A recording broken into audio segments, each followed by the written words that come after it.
అందరికీ నమస్కారం అండి. శైలజ వినిపించే కథల ఛానళ్లకు స్వాగతం.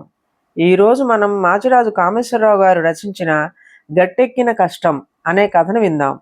ఈ కథ డిసెంబర్ 1975 చందమామలో ప్రచురింపబడింది. వత్సల తల్లి ఆమె 10వ ఏట పోయింది.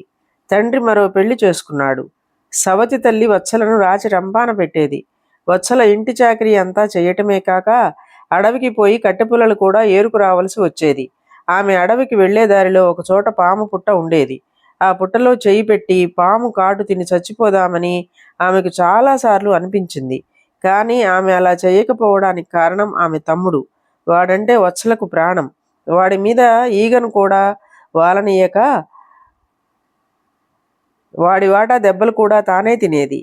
తాను చచ్చిన మరుక్షణం తన తమ్ముణ్ణి సవతి తల్లి ఏ భూస్వామి దగ్గరో పాలేరు పనికి కుదుర్చుతుందని వత్సలకు తెలుసు. అనుకోకుండా వత్సల తండ్రి చనిపోయాడు. ఇక తమ జీవితం కుక్కల కన్నా హీనమైపోతుందని వత్సల గ్రహించింది.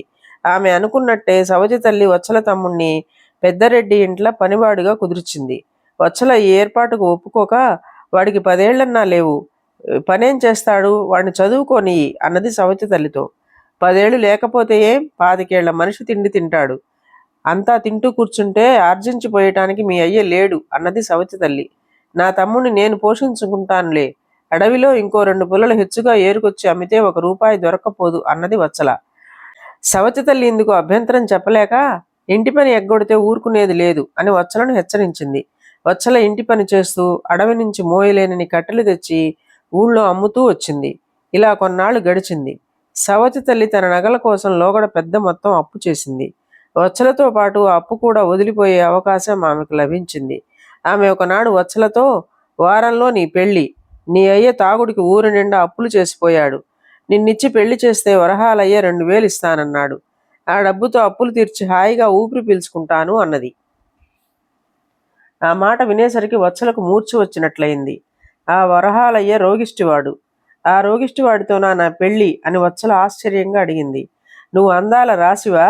వాడు రోగిష్టి కాదు. వాడికి ఒంటి తీరే అంత. నువ్వు వెర్రి వేషాలు వేయక పెళ్లికి ఒప్పుకో, లేకపోతే మీ అయ్య అప్పు తీరదు అన్నది సవతి తల్లి. ఈసారి వత్సల ఈ పెళ్లి నుంచి తప్పించుకునేందుకు ఆత్మహత్య చేసుకుందామని నిశ్చయించుకున్నది. తమ్ముడి భవిష్యత్తు ఏమైనా కానీ ఆమె అర్ధరాత్రి వేళ అడవికి వెళ్ళి పాము పుట్టలో చెయ్యి పెట్టి కాటు వేయించుకునేందుకు దాని దగ్గర చతికిలబడింది.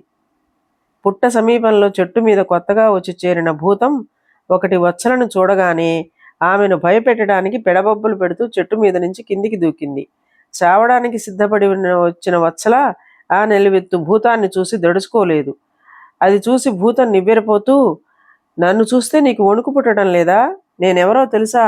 భూతాన్ని మింగేస్తాను అంటూ నోరు తెరిచి వాడిగా ఉన్న తన చేతి గోళ్లు చూపించింది. మా పిన్ని నీకన్నా కూడా భయంకరమైనది అన్నది వత్సల. భూతం ఈ మాట నమ్మలేకపోయింది. అయితే మా పిన్ని నీలాగా వికారంగా ఉండదు, కానీ నీకన్నా చాలా క్రూరమైనది. నువ్వు ఒక్కసారే మింగేస్తావు. మా పిన్ని బతికున్న నాళ్ళు కొంచెం కొంచెం మింగుతుంది. ఆ నరకం అనుభవిస్తే గాని తెలీదు అన్నది వత్సల. మీ పిన్నిని చూసి తీరాల్సిందే అన్నది భూతం. చూస్తే ఏం తెలుస్తుంది? మా పిన్నికి అణిగిమణిగి ఒక రోజుంటే అప్పుడు తెలుస్తుంది. నువ్వు ఇదే రూపంలో వెళితే నిన్ను మర్యాద కూడా చేస్తుంది. నువ్వు డబ్బిస్తానంటే నన్నిచ్చి పెళ్లి కూడా చేస్తుంది అన్నది వత్సల. భూతం ఒక క్షణం ఆలోచించి, ఒక పని చేద్దాం, నేను నీలాగా మారతాను. మీ పిన్ని నన్ను చూసి నువ్వే అనుకుంటుంది. ఓ రోజంతా మీ పిన్ని చెప్పు చేతుల్లో ఉండి చూస్తాను. నేను తిరిగి వచ్చేదాకా ఇక్కడే ఉండు అన్నది. వత్సలకు ఇదంతా వ్యర్థ ప్రయాసగా తోచింది. కానీ భూతం తెగ ముచ్చట పడుతూ ఉండటం చేత ఆమె సరే అన్నది. రేపు అర్ధరాత్రి దాకా ఇక్కడే ఉంటాను, నువ్వు మాత్రం తప్పకుండా రావాలి అన్నది ఆమె భూతంతో. భూతం అచ్చు వత్సలలాగా తయారై వెళ్ళిపోయింది. వత్సల రోజంతా అడవిలో స్వేచ్ఛగా తిరిగి సాయంకాలానికి భూతం ఉండే చెట్టు దగ్గరికి వచ్చేసింది. చీకటి పడబోతుండగా వత్సల రూపంలో ఉన్న భూతం ఏడుస్తూ తిరిగి వచ్చింది.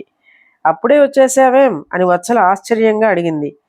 ఇంకా ఒక క్షణం కూడా భూతకి చేతి కింద పని చేయలేను. పగలంతా ప్రాణం తినేసింది. వీపు మీద చింతబరికతో కొడుతూ ఇంటి పని అంతా చేయించింది.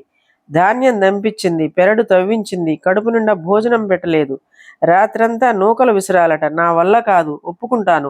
భూతాల్లో కూడా మీ పిన్ని లాంటివి ఉండవు. ఎలాగో ఆమె కళ్ళు కప్పి ఇలా వచ్చాను అన్నది భూతం.